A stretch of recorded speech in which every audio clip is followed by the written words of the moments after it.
Hello, hello. I'm Casey, And I'm Fallon. and this is Render the Darkness. Got my hat back. Yay! Yay! The case of the missing hat solved. It was in the house. Yay! You have a blue one too, don't you? I do. Now where it is, couldn't tell you. I also have a blue and a black one. I just don't like hats. I love that hat on anybody else though, because it's a Render the Darkness hat. It would look good on you, and you, and you. You should get one. Let us know if you want one. They're pretty cool. And get them in any color. Yep. Any style. We're just gonna wait for y'all to tell us you want one. Anyway, fun fact for this episode is that if stored properly, honey can last forever. Ooh. Yep. I like honey. That's really cute. I also like honey. And it's a good source of foods. Yep. If you don't have any other foods. Sure, antioxidants. Yeah. It's really good. It's like a superfood, I think, isn't it? It is. My husband and I watch all those little survivor shows and whatnots, and that's one of the main things that most people try to find is a honey hive. Oh. Sorry. No, you're fine. But if you're ever in that situation and you think that you found a honey hive, you have to really check and make sure there's actually honey in it, because we were watching one the other day and they thought that they had found a giant honey hive and they knocked it down and they started eating it, and they found out that there was actually a bunch of like honey, like bee larvas in there that had already eaten all the honey, so they were like literally only eating bee larvas. Well, I mean, protein. Yeah, I mean they still ate a little bit of it, but it wasn't nearly what they were hoping to have gotten. But anyway, on to the case. Sorry, I'm over here rambling. Oh, you're fine, no worries. Okay, so this is the second case out of Connecticut in our 50-state cities. This is a story of the chilling murder of Helle Crafts. Her death actually led to one of the state's first murder convictions without a body. Oh. So, Helle was born on July 7th, 1947, in the capital region of Denmark to Elizabeth and I.B. Nielsen. She was the only child, so her parents were always paying her lots of attention. Her mom would make sure that she had the best clothes and shoes, and her dad would take her horseback riding quite often, like all the time. Now, her parents had her go to a school in England, and the other students and teachers loved her, and she was very popular and a very good student. In 1967, she started working for an airline company that made trips frequently out of Frankfurt and Brussels. Pan Am put out an ad saying that they needed flight attendants in Copenhagen, and Helle applied and was accepted into the program. She was so excited to be in America because of all the new experiences with people and the many different cultures. It was pretty easy for her to make friends, but she kept her personal life to herself for the most part. Now, all of the people that were training stayed together close to the Miami airport that Pan Am paid for, and pilots would often go there and visit with the girls. And in May 1969, she met Richard Crafts. Now, Richard was the oldest of John Andrew Craft. I couldn't find anything out about his mother's name, like nowhere, so not quite sure on that. But he was born in New York on December 20th, 1937.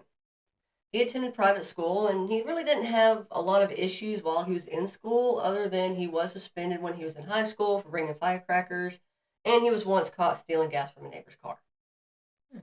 Some people said that he was pretty mean in school, though, and that sometimes he would throw ice balls and books at the younger kids. That's not nice. No. Now, he would enlist in the Marine Corps in August of 1956, and with a 5-year agreement.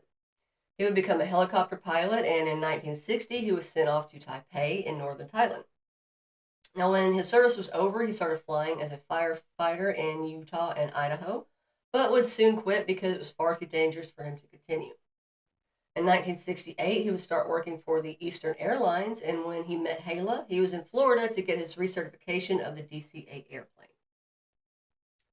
Now, after her training, Helle and the rest of the flight attendants moved to a hotel room in Manhattan, which became too small for her pretty quickly, so she rented a 3-bedroom apartment in Queens with 4 other girls.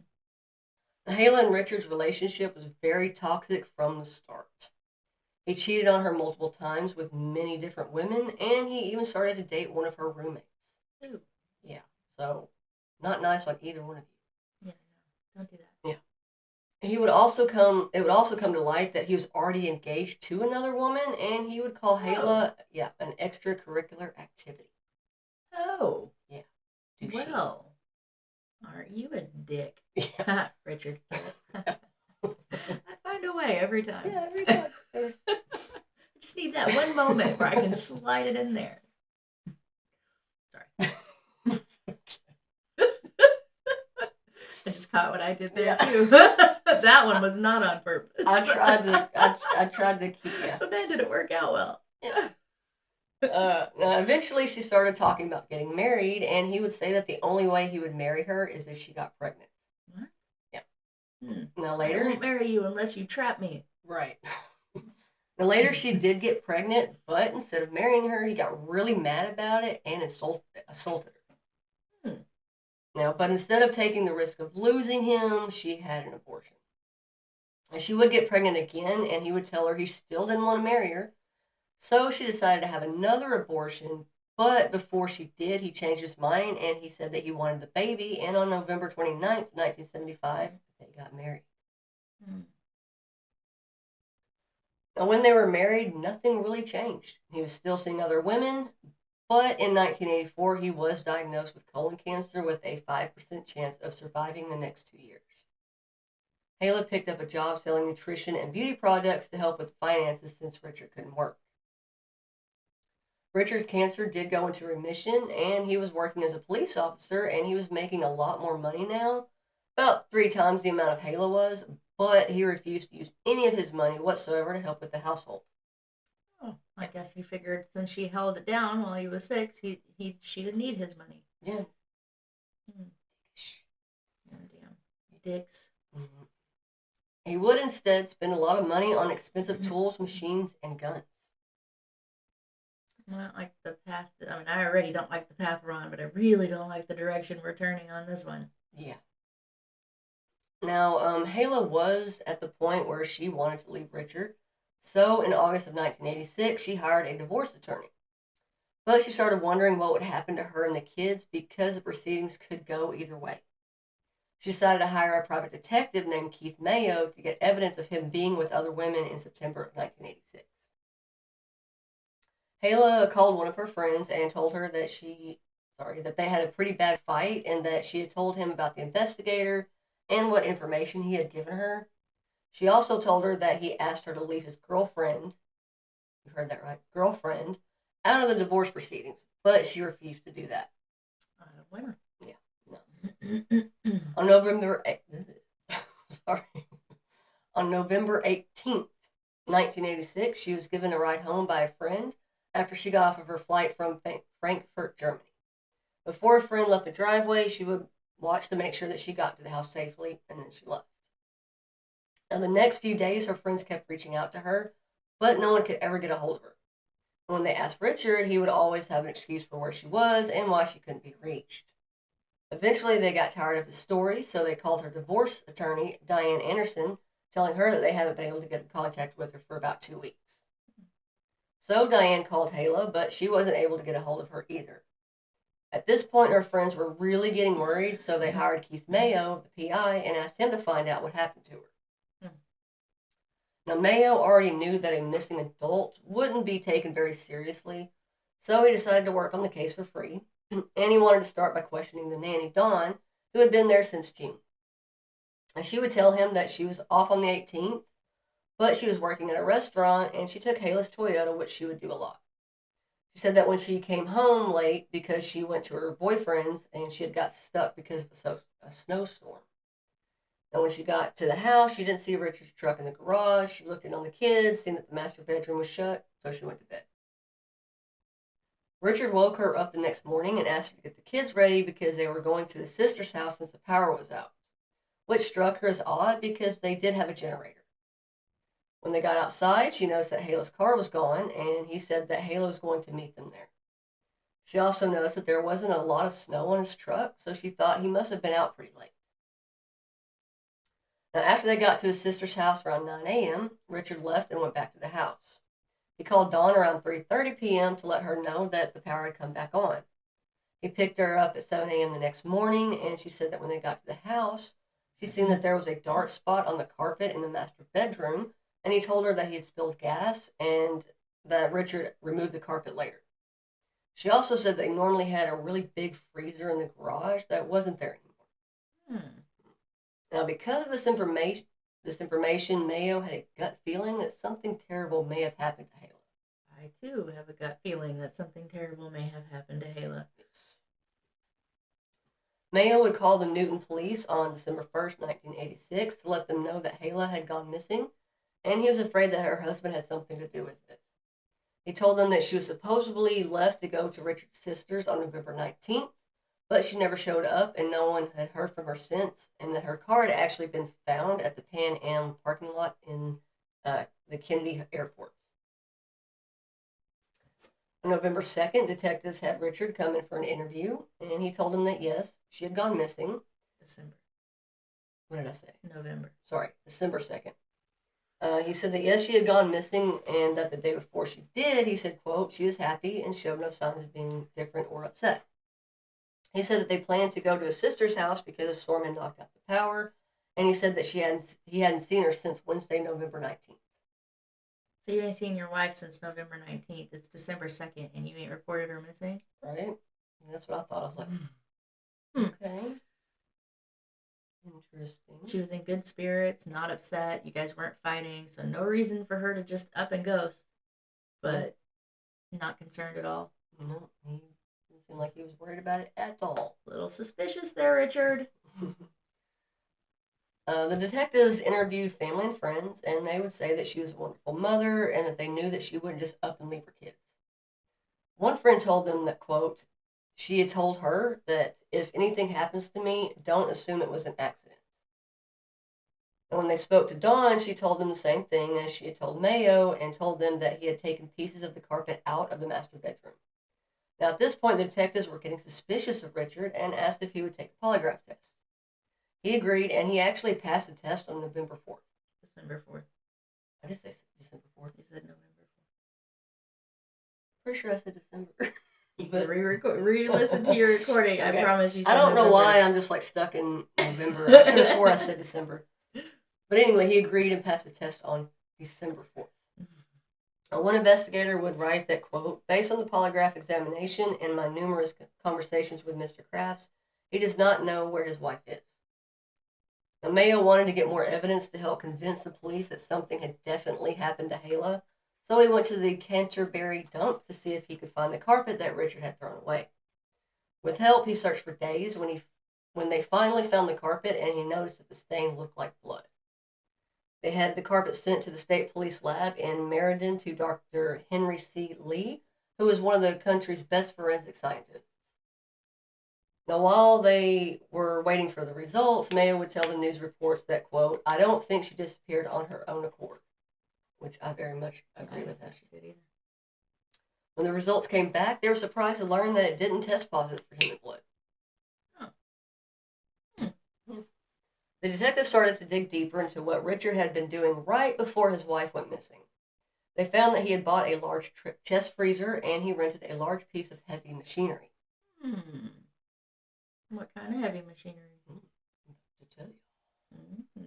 Now, they ended up being granted a search warrant, and when they found out that Richard took the kids to...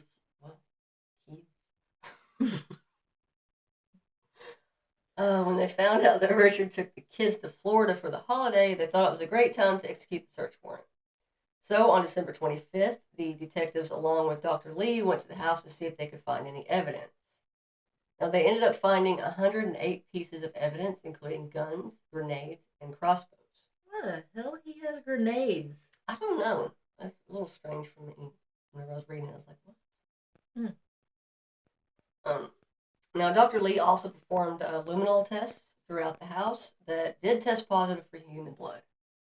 During the search, they took some towels that would also test positive for blood and later would determine to be type O positive, the same type as Helle's. Poor Helle.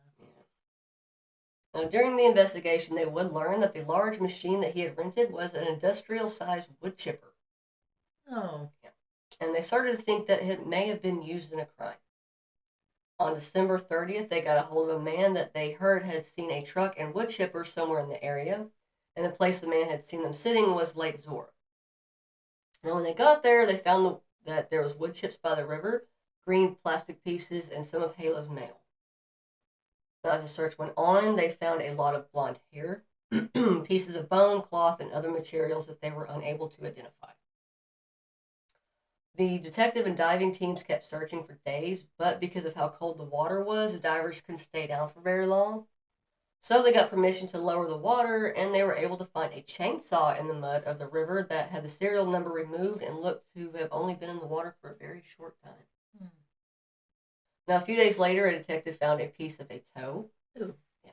And not long after that, a piece of a finger and part of a tooth was found. Oh.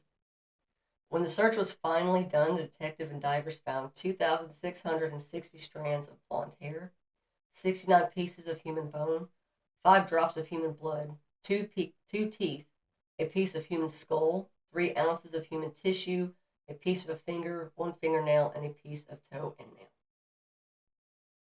On January 11th, 1987, at 9 a.m., detectives and the police surrounded the home of Richard Crafts. They called Richard on the phone and told him that the kids were still asleep and he would be out soon. A little while later, he came out and he was taken to Bridgeport Jail, and his bond was set at $750,000. And by this time, the news had spread pretty fast about the possibility that Richard had killed his wife, froze her body, and put her in the wood chipper. Police believe that Helle was killed in her bedroom, and Richard carried her to the basement and put her body in the freezer. He then took her to a secluded place, used the chainsaw to dismember her body, put her body parts in green bags, put her back in the freezer, and then took the bags to Lake Zora, where the wood chipper was, and put the bags in to try to get rid of any evidence. But what Richard didn't know was that some of the bag pieces with hair and bone went into the water and onto the ground. So during the trial, the prosecution put a lot of expert witnesses on the stand who determined that the bone fragments that were found were cut with the same type of machine that would cause crushing and cutting motions. The chainsaw, however, would be the most damning piece of evidence. When Helle hired Mayo to trail Richard, she gave him a box that had a lot of paper in it, and one of those pieces was a piece of paper that was the receipt for the chainsaw. It took a little while, but the serial number was able to be figured out, and it was a chainsaw that Richard had purchased years before Helle disappeared. Technicians expected the chainsaw found human tissue, blonde hair, and blue fibers that were identical and matched Richard's carpet embedded in the teeth.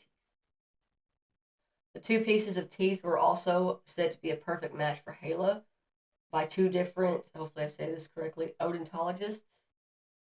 Now, Richard's case went to jury on June 23rd, and 9 men and 3 women were trying to reach a verdict.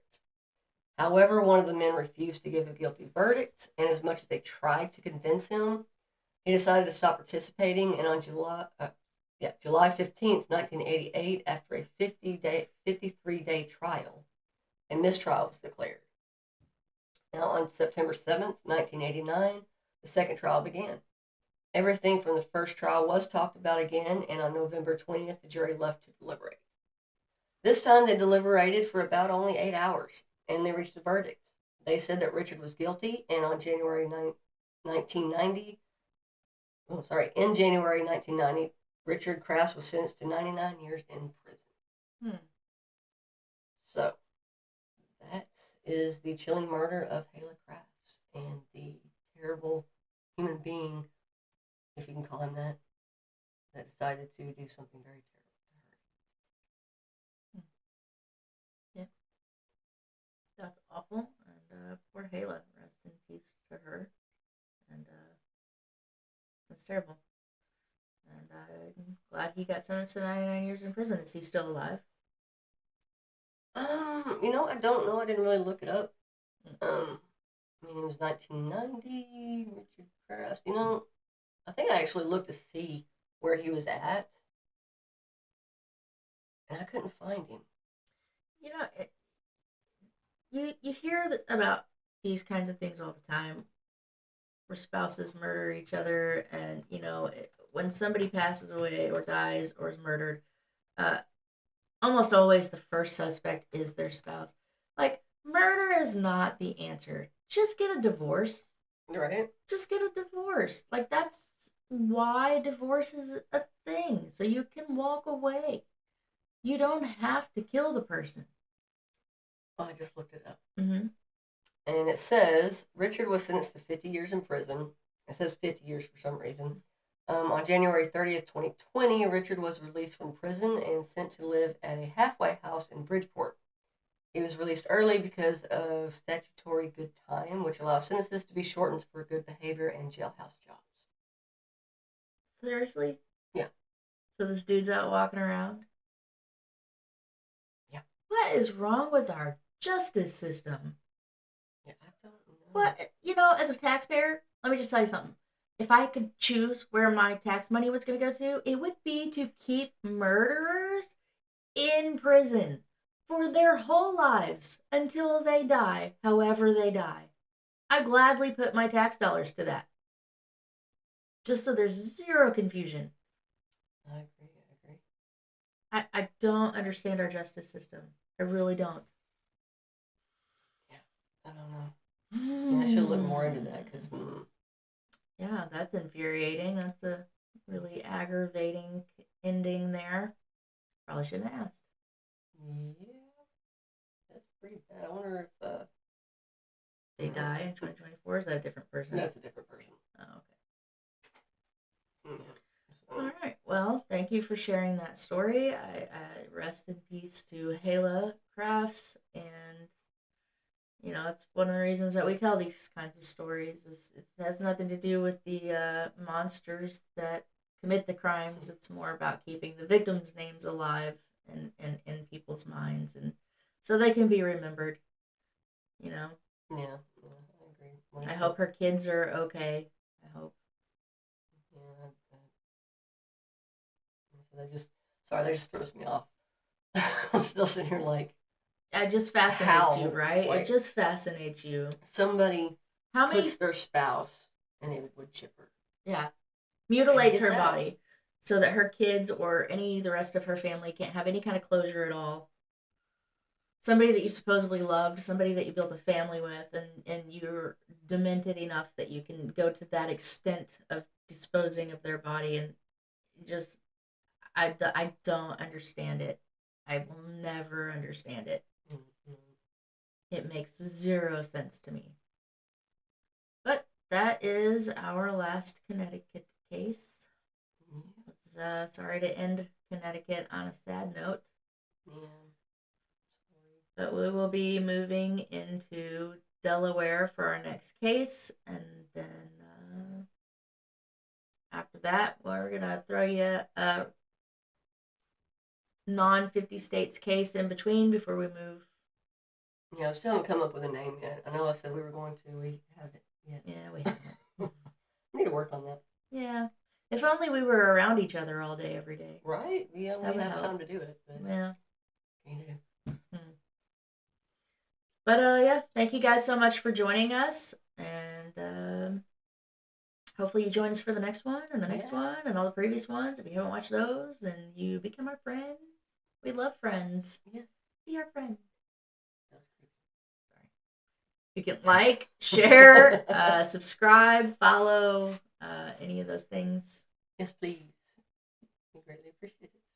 Very, very muchly. It was creepy. It was creepy. Anyway. Thank you guys so much for your time. We really appreciate it. We are Render the Darkness. Bye.